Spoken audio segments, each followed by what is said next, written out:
sejahtera. Dalam masa yang ada ini, mari kita selami kisah hidup seorang insan yang telah mengubah perjalanan sejarah, iaitu Nabi Muhammad sallallahu alaihi wasallam. Dilahirkan pada tahun 570 Masihi di Mekah. Baginda datang dari keluarga sederhana. Tetapi sejak kecil Nabi Muhammad sallallahu alaihi wasallam sudah terkenal dengan sifat jujur dan amanah sehingga diberi gelaran Al-Amin yang bermaksud terpercaya. Bayangkan di usia yang masih muda, baginda telah menunjukkan teladan moral yang luar biasa. Pada usia 40 tahun, Nabi Muhammad sallallahu alaihi wasallam menerima wahyu pertama di Gua Hira. Peristiwa ini menandakan permulaan kerasulan baginda, membawa pesan tauhid iaitu kepercayaan kepada Tuhan Yang Esa iaitu Allah Subhanahu wa taala.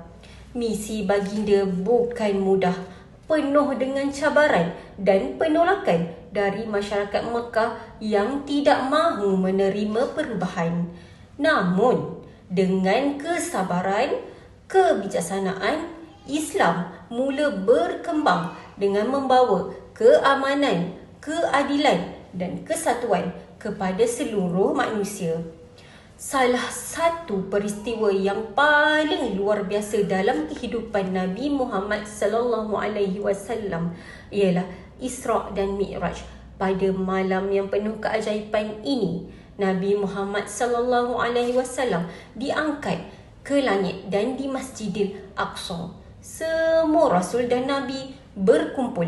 Apa yang luar biasanya?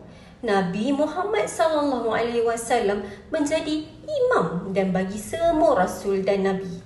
Ini adalah bukti yang jelas menunjukkan kemuliaan baginda sebagai utusan terakhir dan pemimpin para nabi.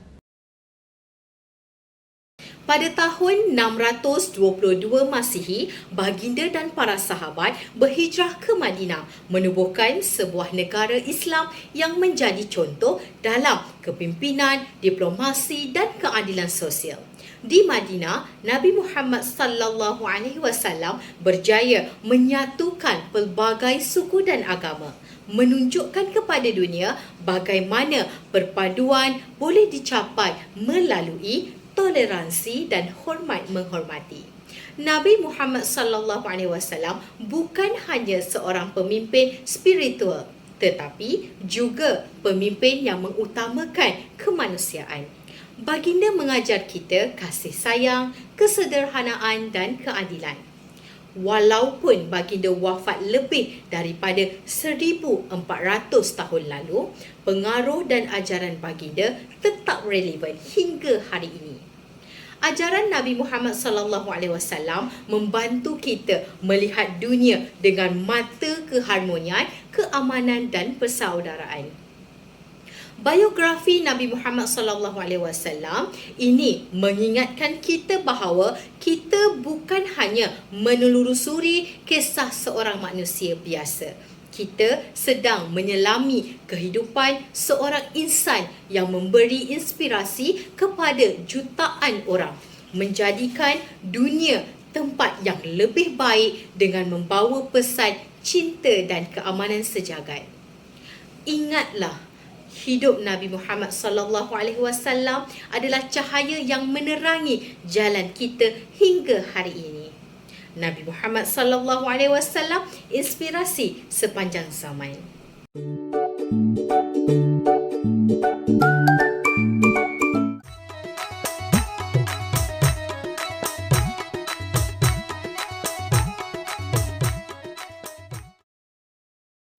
Assalamualaikum warahmatullahi wabarakatuh. Segala puji bagi Allah, Tuhan sekalian alam. Selawat dan salam ke atas junjungan besar Nabi kita Muhammad sallallahu alaihi wasallam, keluarga serta para sahabat baginda. Alhamdulillah, kita diberikan kesempatan untuk membicarakan satu topik yang penting dalam kehidupan seseorang Muslim, iaitu ilmu fardu ain. Fardu Ain merupakan ilmu yang wajib diketahui dan diamalkan oleh setiap individu Muslim yang telah mukallaf. Mukallaf bermaksud seseorang yang telah mencapai syarat-syarat tanggungjawab untuk melaksanakan ibadah kepada Allah Subhanahu Wa Taala. Ilmu ini sangat penting kerana ia berkait rapat dengan cara kita beriman, beribadah serta menjaga hubungan kita dengan Allah dan makhluk-makhluk lain. Buku Nur Al-Fahmi Asas-Asas Fardu Ain oleh Ustaz Muhadir Haji Jul memperincikan 3 cabang utama ilmu fardu ain, iaitu tauhid, fiqh dan tasawuf. Setiap cabang ini saling melengkapi untuk membentuk peribadi Muslim yang lengkap dan sempurna. Mari kita teliti satu persatu. Pertama, ilmu tauhid.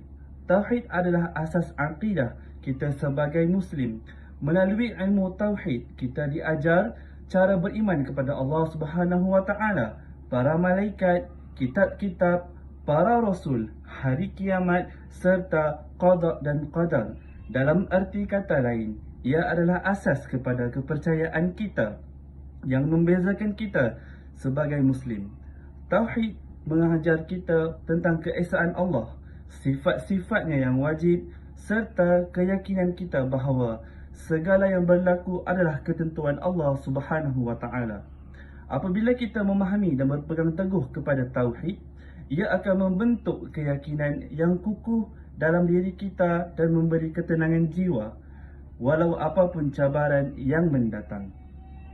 Bersama saya akan meneruskan tentang perbincangan buku Asas-Asas Fardu Ain pada bahagian yang kedua, iaitu tentang fiqh. Apakah yang dimaksudkan dengan fiqh? Fiqh ataupun nama yang sebenarnya ilmu yang menceritakan tentang ibadah. Antara ibadahnya ialah solat, zakat, haji, puasa dan sebagainya.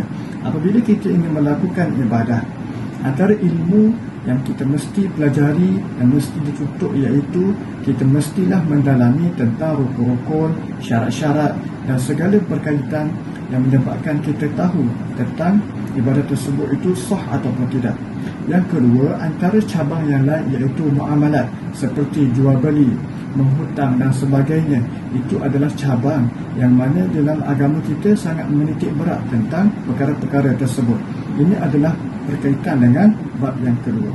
Bab yang terakhir dalam buku ini iaitu berkaitan dengan ilmu tasawuf, iaitu dalam buku ini menerangkan satu ilmu untuk kita sampai kepada Allah Subhanahu Wa Taala, membersihkan hati kita daripada segala perkara-perkara ataupun sifat mazmumah dan mengisi dalam diri kita ini dengan sifat mahmudah. Antara intipati dalam buku ini menceritakan cara-cara kita untuk menjaga hati dan 7 anggota yang kita harus jaga untuk mengelakkan daripada hati kita ini menjadi jauh daripada Allah Subhanahu Wa Taala. Dan akhir sekali, untuk kesimpulannya, kita mestilah menguasai, memahami sepenuhnya dengan jiwa dan raga kita supaya kita dapat mendalami segala ilmu-ilmu yang berkaitan dengan agama kita, yang berkaitan dengan asas fardu ain, supaya kita menjadi umat Islam yang cemerlang, gemilang dan segala amal kita diterima oleh Allah Subhanahu Wa Taala, insya-Allah.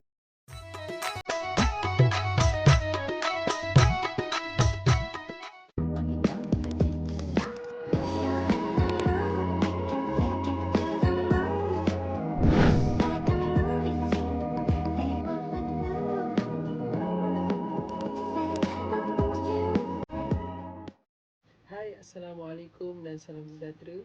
Hari ini saya akan berkongsi dengan anda semua mengenai sebuah buku yang amat mendalam dan berkesan, iaitu Tuhan Aku Ingin Sembuh, macam yang ada dalam gambar ni lah. Hasil karya penulis Adnin Roslan. Buku ini bukan sahaja memaparkan sebuah perjalanan spiritual yang menarik, tetapi juga penuh dengan nilai-nilai pengajaran yang relevan dengan kehidupan kita sebagai umat manusia, terutamanya yang sedang mencari makna sebenar dalam kehidupan.